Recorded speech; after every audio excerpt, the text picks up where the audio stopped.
Good afternoon and welcome to, guess what? It's Refresh Friday here at Unity of the Oaks. So I'm going to tell you all about gratitude today. As we wait for everyone to come online, let me just tell you what Refresh Friday is all about. Refresh Friday is where we refresh for 15 minutes. We refresh our thoughts at the end of the week. We have a new thought, and I offer some spiritual tools that you can use all week long. Now, I know the weeks are starting to blend in with one another right now, aren't they? The days, the weeks, where are we? What day is it? I had a hard time believing it was even Friday, believe it or not. I thought maybe it's Wednesday. I can't tell anymore. So, welcome to Refresh Friday. It is Friday already. And again, here's our 15 minutes to come together at the end of the week to have a new thought and to have some spiritual tools to take us through the days and weeks ahead. So today's topic is gratitude, and science says so much about gratitude and how helpful it is to our nervous system. We know that when we express gratitude as well as joy and happiness, that body chemicals change and they calm our nervous system. They've actually done pain studies that have shown that when you express gratitude, then your pain levels go down. That's because the body's chemicals slow down the production of those chemicals that cause pain and more harm and more anxiety, and they produce more of those body's chemicals that help us relax and calm down and feel safe. So happy to have Angie and Ann here. Grateful to be with you as well, Ann, as we get started today. So again, with gratitude, we want to focus on gratitude so it calms our nervous system and keeps us in a tranquil space. Now, I have personally used gratitude lists my entire adult life, and so I wanted to share with you all the different ways that I've expressed gratitude, especially if you have children or grandchildren, but it's good for people of all ages. But some great tips today, as well as if you have younger kids at home. I know you're trying to homeschool and you're trying to do some other things with them. So here's a timeout for all the homeschooling and get into gratitude. So some of you know, but let me explain to all of you. 4 years ago, I had a major health challenge where I had a hard time walking. My legs were weak and painful. I had nerve pain throughout my body of fibromyalgia, but also mostly centered in my knees down to my feet. And then I had a medical procedure done that caused even more physical pain. So I was in a really, really dark space. And I went and grabbed a journal and started to do some gratitude lists. And I have to say, this was one of the tools that have helped me the most. It was my gratitude list. Now, 2 weeks ago, on our very first Refresh Friday, I talked about the importance of having that morning ritual. And again, that helps our brain stay safe. But with the morning ritual, I mentioned doing at least one gratitude. So this is building upon that, because really you want to have an ongoing list. Maybe just have a separate notebook or journal that's just your gratitude journal or just your gratitude notebook. You know, if you have kids, they will really, really enjoy this, and it's fun to then look back. You know, my kids really laughed about some of the things that they were grateful for when they were 2, versus when they're 10 or even 15 or now 19 and 15. So have their own little gratitude journal for them too. So a gratitude journal or a book, a notebook, anywhere you want to write it, and then keep a list of everything you're grateful for and get as specific as possible. And again, even with the kids, make sure they know it's not just about, well, I have a home, I have parents, but what is specific to that day that you can be grateful for, and write it down. And what you can do with this list is, if you're feeling down, if you're feeling depressed, if you're getting anxious, if you're feeling bummed out, for lack of a better word, then you can go back to your gratitude list and read it over.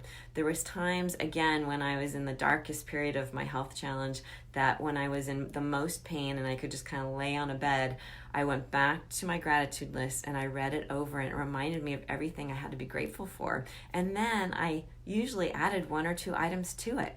So here's a list that I still hold on to it, the list that I have from that time.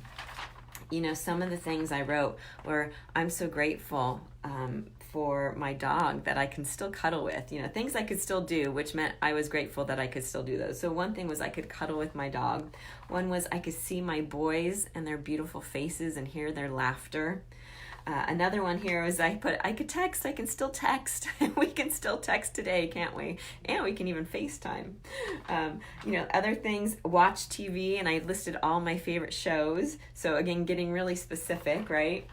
Something else, because at that time, again, I couldn't walk very far. So at first I put walk and I put a line there as far as how many minutes, and a line there how many times during the day. And so at first it started with 5 to 8 minutes one time a day.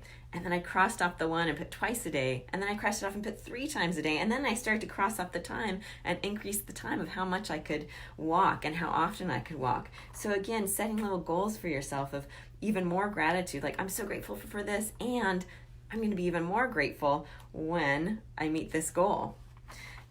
Some other things I had written at that time were that I could still tell people I appreciate them. And I was grateful for that. And I'm so grateful for, again, everyone here. I see Janie, Janet, Jennifer, everyone. We can connect still here on Facebook and Facebook Live. And gosh, now we're going to have a prayer call. So if you want to do a weekly prayer conference call on Wednesdays at noon, right before you come to my Inspiration Wednesdays, we have that phone number on our website as well at Unity of the Oaks. So first, for gratitude, keep a gratitude list. And, it's nice at the end of the night. Again, this is really fun for kids. If you can have that evening ritual now where you write down 3 to 5 items that you're grateful for. 3 to 5 items. And again, this starts to build your list. Now, as a family, when the kids were young, we used to all do this together, and every one of us would write, here's Mom's 3 items, here's Julian's 3 items, here's Dad's 3 items, eventually Graham. Then they kind of got old enough to have their own journals or notebooks for gratitude. But again, you can incorporate younger children into this too, whether they're children or grandchildren or even neighbors, right? Pass on the word gratitude notebook or gratitude list, something to do before you go to bed. The other thing is a gratitude walk. Now we can still get outside. So something you can do is have a gratitude walk. It's really wonderful when you can go outside and you can think, wow, here is a flower that I love, or here's a leaf or a branch. You can take a picture of it. Now, I meant to go through Julian's photo albums, but he's got a lot and they're kind of all over the place because he's 19. So when he was little, we'd go for these walks in the neighborhood, and he would take his little, at that time, disposable camera and take pictures of everything he loved on the walk. So there was the big, construction machine there digging up, excavating a site for new apartments. He loved that big yellow monster of a truck. There were pendants of different baseball teams that he liked on different people's homes. He took pictures of that. So find whatever you love on your walk, and either, if it's okay, you can pick them up, gather them together and put them in a vase, or take pictures of them. And what I want to start is actually doing a hashtag gratitude grid. This is what I've come up with this week, and I'm going to put one on Facebook as well as my Instagram. Hashtag gratitude grid. Come up with all the pictures of things that you're grateful for, and especially if you've gone on a walk, whether the walk's in your home or outside, you can take pictures of the things you're grateful for, put them in one of those photo grids, hashtag photo grid or gratitude grid. That's what I called it. But the other thing too, again, when you're on your walk, if you want to collect things and then put them in a vase, this came from a walk I did, again, when I was homeschooling the kids for real, not when there was a pandemic. I was homeschooling for real. Julian was about 7, Graham was about 3, and we went on a walk to the park, and they loved these pine cones. I mean, look how many they collected. And I have such a lovely memory, and it makes me so happy to think of that moment in time that we had together, that we put them in this vase, and it's been sitting in our living room on one of our shelves ever since. It's that reminder of that time that I was grateful for to have with my children when they were young, and it just makes me happy. So a gratitude walk and a gratitude photo collage. And the other thing you can do, oh, look, I forgot to close my door. So welcome to my home, everybody. This is what we do here, right? This is the new reality. Grateful for kids walking by.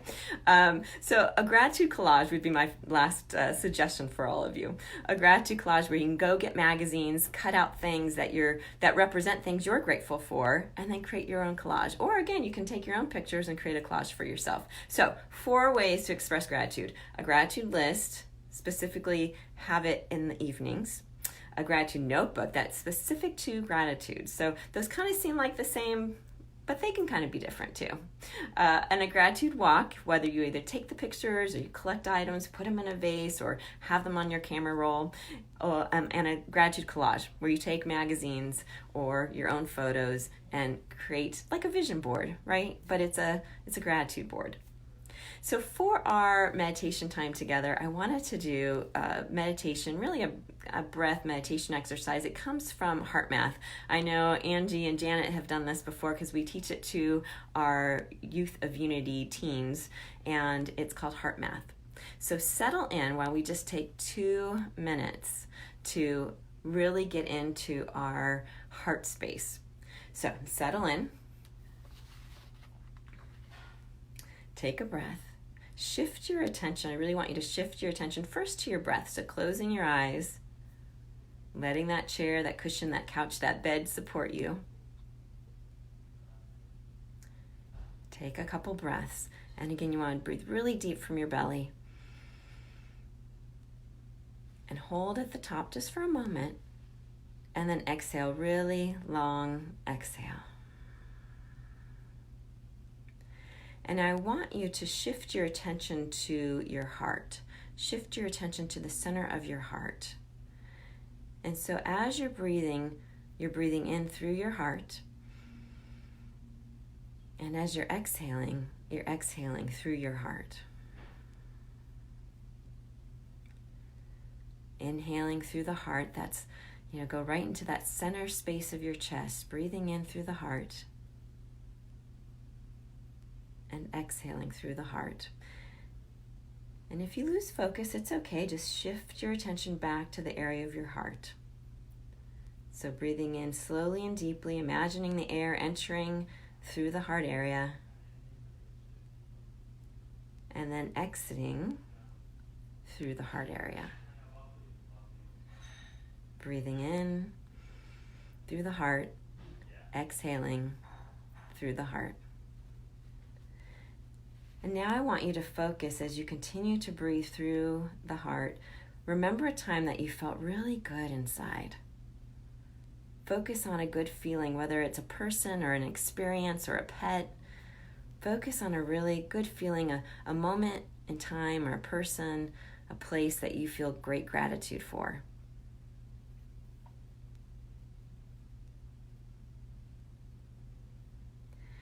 And allow that feeling of appreciation, of love, of caring to just grow from your heart space as you continue to breathe in through the heart and out through the heart. Feel the gratitude, feel the thanksgiving, the appreciation, the care, the love for this person or this experience that you're holding in your heart.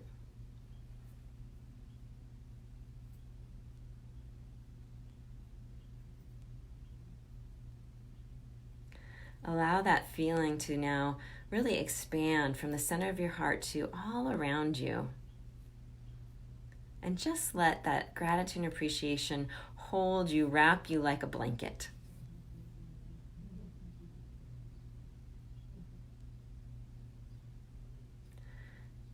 And now a couple more breaths as we start to close our time of gratitude.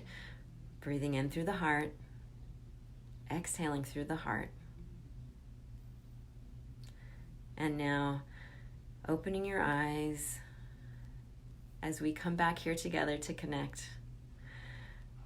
And I just want to say I'm so grateful for all of you for watching. Thank you. It's beautiful to share this day with you as well, Susan and Jennifer and everyone else who's popped online. Again, a gratitude list, keep a special gratitude notebook, go for a gratitude walk, take pictures of what you're grateful for, make a #gratitude grid, or create a vase of everything that you've collected on your walk and make a vase to remind you of the gratitudes from that walk, and make a gratitude collage. And you can always go back to this HeartMath meditation. It's a great way to recenter your breath in that heart space and focus on that which you're grateful for. So thank you. If you've been inspired by today's message, please go to our website, unityoftheoaks.org, And please consider a donation to keep us going here so we can continue to come to you, whether it's on a Wednesday or Friday at lunchtime, or a Thursday evening with our metaphysical Bible study, or Sunday with our Sunday service. I look forward to seeing you next Wednesday for Inspiration Wednesday at 12:30. Thank you everyone for joining me. Namaste.